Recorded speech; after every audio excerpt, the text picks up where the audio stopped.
ನಮಸ್ಕಾರ. ಸಮತಾ ನ್ಯೂಸ್ಗೆ ಸ್ವಾಗತ. ಕಂಗಾನಹಳ್ಳಿಯ ಶ್ರೀ ಸೀತಾರಾಮಾಂಜನೇಯ ಸ್ವಾಮಿಯ ಬ್ರಹ್ಮರಥೋತ್ಸವದಲ್ಲಿ ಶ್ರೀ ಮೀನಾಕ್ಷಿ ಫೌಂಡೇಶನ್ನ ಅಧ್ಯಕ್ಷರು ಹಾಗೂ ಸಮಾಜ ಸೇವಕರಾದ ನರಸಿಂಹಮೂರ್ತಿಯವರ ನೇತೃತ್ವದಲ್ಲಿ ಸಾವಿರಾರು ಭಕ್ತರಿಗೆ ಅನ್ನ ಸಂತರ್ಪಣೆ. ಚಿಕ್ಕಬಳ್ಳಾಪುರ ಜಿಲ್ಲೆ ಚಿಂತಾಮಣಿ ತಾಲೂಕು ಕಂಗಾನಹಳ್ಳಿ ಶ್ರೀ ರಾಮಾಂಜನೇಯ ಸ್ವಾಮಿಯ ಬ್ರಹ್ಮರಥೋತ್ಸವದಲ್ಲಿ ಶ್ರೀ ಮೀನಾಕ್ಷಿ ಫೌಂಡೇಶನ್ನ ಅಧ್ಯಕ್ಷರು ಹಾಗೂ ಸಮಾಜ ಸೇವಕರಾದ ಬೀರಪ್ಪನಹಳ್ಳಿ ನರಸಿಂಹಮೂರ್ತಿಯವರ ನೇತೃತ್ವದಲ್ಲಿ ಸಾವಿರಾರು ಭಕ್ತಾದಿಗಳಿಗೆ ಅನ್ನ ಸಂತರ್ಪಣೆಯನ್ನು ಏರ್ಪಡಿಸಿದ್ದರು. ಶ್ರೀ ಸೀತಾರಾಮಾಂಜನೇಯ ಸ್ವಾಮಿಗೆ ವಿಶೇಷ ಪೂಜೆ ಸಲ್ಲಿಸಿ ದೇವರ ಕೃಪೆಗೆ ಪಾತ್ರರಾದರು. ನಂತರ ಮಾತನಾಡಿದ ಅವರು, ಸದಾ ಜನರ ಸೇವೆಗೆ ನಾವು ಸಿದ್ಧರಾಗಿದ್ದೇವೆ ಎಂದು ಈ ಸಂದರ್ಭದಲ್ಲಿ ತಿಳಿಸಿದರು. ನರಸಿಂಹಮೂರ್ತಿ ಮತ್ತು ಅವರ ಅಭಿಮಾನಿ ಬಳಗ ಮತ್ತು ದ್ಯಾವಪ್ಪ ಇನ್ನಿತರ ಮುಖಂಡರುಗಳು ಹಾಗೂ ಸಾವಿರಾರು ಭಕ್ತಾದಿಗಳು ಈ ಬ್ರಹ್ಮರಥೋತ್ಸವದಲ್ಲಿ ಭಾಗವಹಿಸಿದ್ದರು. ವರದಿ ಅರಕೆರೆ ಮುನ್ರಾಜ್, ಪ್ರಧಾನ ಸಂಪಾದಕರು, ಸಮತಾ ನ್ಯೂಸ್, ಶಿಡ್ಲಘಟ್ಟ. ಶುಭಾಶಯಗಳು ಅಡ್ವಾನ್ಸ್ಡ್ ಆಗಿ. ಆ ಭಗವಂತ ನಮಗೆ ಈ ಆಂಜನೇಯ ಸ್ವಾಮಿ ಸನ್ನಿಧಿಯಲ್ಲಿ ನಮ್ಮ ಒಂದು ಕೋರಿಕೆ ಏನು ಅಂದರೆ, ಈಗ ಹಳೆ ಕಹಿ ನೆನಪುಗಳೆಲ್ಲ ಈಗ ಕೆಳಗಡೆ ಉದುರೋಗ್ತಾ ಇದೆ. ಹೊಸ ಚಿಗುರು ಈಗ ಬರ್ತಾ ಇದೆ. ಆ ಹೊಸ ಚಿಗುರಲ್ಲಿ ಒಂದು ಗುರಿ, ಒಂದು ಸಂತೋಷ, ಒಂದು ಆನಂದ ಎಲ್ಲರಿಗೂ ಸಿಗಬೇಕು. ಮೊದಲನೇದಾಗಿ ನಮ್ಮ ರೈತ ಬಾಂಧವರಿಗೆ ಈ ವರ್ಷ ಎಲ್ಲ ತುಂಬ ಒಳ್ಳೆ ಬೆಳೆ ಆಗಬೇಕು, ಅದು ಮೊದಲನೇದು.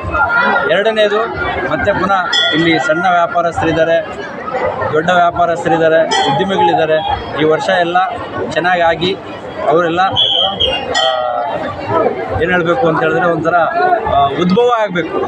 ಮತ್ತು ಈಗ ನಮ್ಮ ದೇಶದಲ್ಲಿ ಯುದ್ಧ ಕಾರ್ಮೋಡ ಆವರಿಸಿದೆ, ಅದನ್ನು ಶಾಂತಿ ಆಗಬೇಕೆಂದು ಆ ಭಗವಂತನಲ್ಲಿ ಪ್ರಾರ್ಥಿಸಿದ್ದೇನೆ. ಆ ಭಗವಂತ ಆದಷ್ಟು ಬೇಗ ಈ ಯುದ್ಧಗಳೆಲ್ಲ ನಿಲ್ಲಿಸಿ ಪ್ರಕೃತಿನ ಉಳಿಸಲಿಕ್ಕೆ ಪ್ರಯತ್ನ ಮಾಡಲಿ ಅಂತ ಆ ಭಗವಂತನಲ್ಲಿ ಪ್ರಾರ್ಥಿಸಿದ್ದೇನೆ. ಧನ್ಯವಾದಗಳು ಸರ್. ಇದು ಈಗ ಕಂಗಾನಹಳ್ಳಿ ಜಾತ್ರೆ 2ನೇ ವರ್ಷ ಏನೋ ಮಾಡ್ತಾ ಇದ್ದೀರಿ. ಈಗ ಎಷ್ಟು ಸಾವಿರ ಜನಕ್ಕೆ ಇಲ್ಲಿ ಆಯೋಜನೆ ಮಾಡ್ಕೊಂಡಿದ್ದೀರಿ ಸರ್? ಇಲ್ಲಿ ಎಷ್ಟು ಜನ ಬರ್ತಾರೋ ಅಷ್ಟು ಜನಕ್ಕೂ ನಮ್ಮ ಈಗ ಟಾರ್ಗೆಟ್ ಇರೋದು ಒಂದು 20ರಿಂದ 25 ಸಾವಿರ ಜನ ಅಂತ ಟಾರ್ಗೆಟ್ ಮಾಡಿದ್ದೀವಿ. ಅದಕ್ಕೆಲ್ಲ ವ್ಯವಸ್ಥೆ ಮಾಡಿದ್ದೀವಿ. ಎಷ್ಟು ದಿನ ಇರುತ್ತೆ ಸರ್ ಅನ್ನದಾಸೋಹ? ನಿನ್ನೆ ಸ್ಟಾರ್ಟ್ ಆಗಿದೆ. ನಿನ್ನೆ ಮತ್ತು ಇವತ್ತು ಮತ್ತು ನಾಳೆ ಸ್ಟಾರ್ಟ್ ಮಾಡಿಲ್ಲ ಸರ್. ಸರ್, ಈಗ ಕೋಲಾರ ಸಂಸದರಾದಂಥ ಮಲ್ಲೇಶ್ ಬಾಬು ಅವರು ಬಂದಿರ್ತಾರೆ.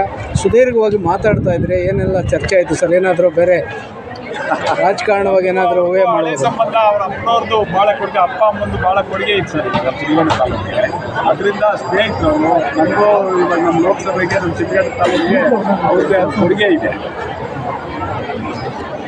ಸರ್. ಮತ್ತೆ ಈಗ ಮುಂದೆ ಇನ್ನೇನು ಗ್ರಾಮ ಪಂಚಾಯತಿಗಳು ಚುನಾವಣೆ ಹತ್ತಿರದಲ್ಲಿದೆ, ZP TPಗಳೆಲ್ಲ ಹತ್ತಿರದಲ್ಲಿದೆ.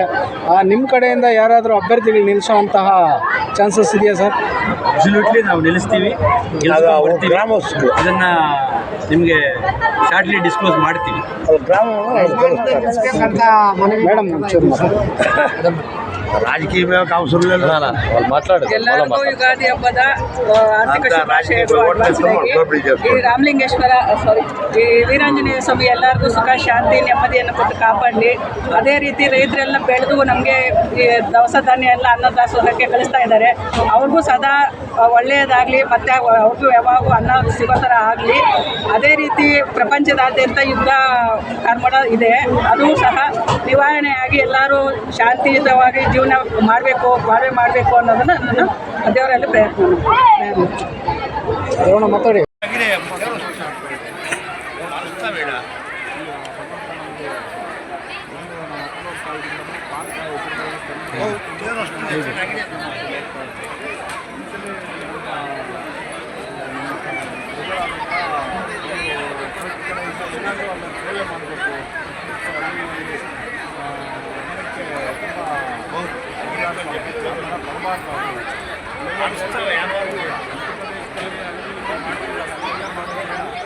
ಜನಸಂಖ್ಯೆ ಇರೋ ಕಡೆ ಬೆಳಗಿನ ವಾತಾವರಣ ಇರೋ ಕಡೆ ಏನಾದರೂ ಸ್ವಲ್ಪ ಜನಗಳಿಗೆ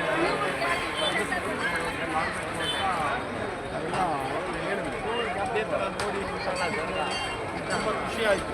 ಜನ ಸೇರಿ ಎಲ್ಲ ಮುದ್ದೆ ಕಾಳು ಸಾರಿಗೆ ಭಾಳ ಸಂತೋಷ ಆಯಿತು. ಅಲ್ಲಿಂದ ತಂದು ಬರ್ತಾ ಇದ್ದಾರೆ. ಅದೇ ಥರ ತಂದೆ ಹೇಳಿದ ಮಾತಿಗೆ ನಾವು ಅದನ್ನು ಗಮನ ಕೊಟ್ಟು ಜನರಿಗೆ ಸ್ವಲ್ಪ ಸಂಕಲ್ಪನೆ ಮಾಡೋದ್ರಲ್ಲಿ ಒಂದು ಖುಷಿ ಬಂದಿದೆ. ಜನಗಳಿಗೆ ಒಂದು ಅವಕಾಶ ಸಿಗ್ತದೆ ನಮಗೂ. ಮತ್ತು ಇಲ್ಲಿರ್ತಕ್ಕಂಥ ಎಲ್ಲ ಏನೆಲ್ಲ ಜಾತ್ರೆಗೆ ಬಂದಿರೋ ಎಲ್ಲ ರೈತರಿಗೂ ವ್ಯಾಪಾರಸ್ಥರಿಗೂ ಇವರಿಗೆಲ್ಲರಿಗೂ ಖುಷಿಯಾಗಿ ಮಾಡೋದಕ್ಕೆ ಬಂದಿದೆ ಸರ್ ಇಲ್ಲೇ.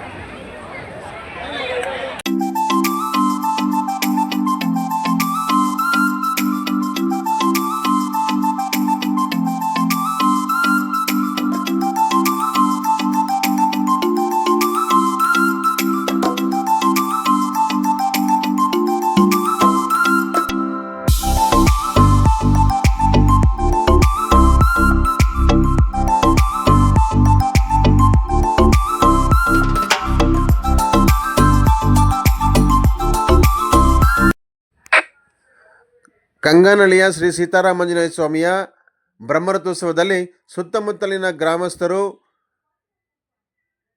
ಜಾತ್ರೆಯ ವಿಶೇಷವಾಗಿ ಪ್ರತಿ ವರ್ಷದಂತೆ ಈ ವರ್ಷವೂ ಸಹ ಮಜ್ಜಿಗೆ, ಪಾನಕ, ಪನ್ಯಾರ ಸಹ ಭಕ್ತಾದಿಗಳಿಗೆ ಏರ್ಪಡಿಸಿದ್ದರು.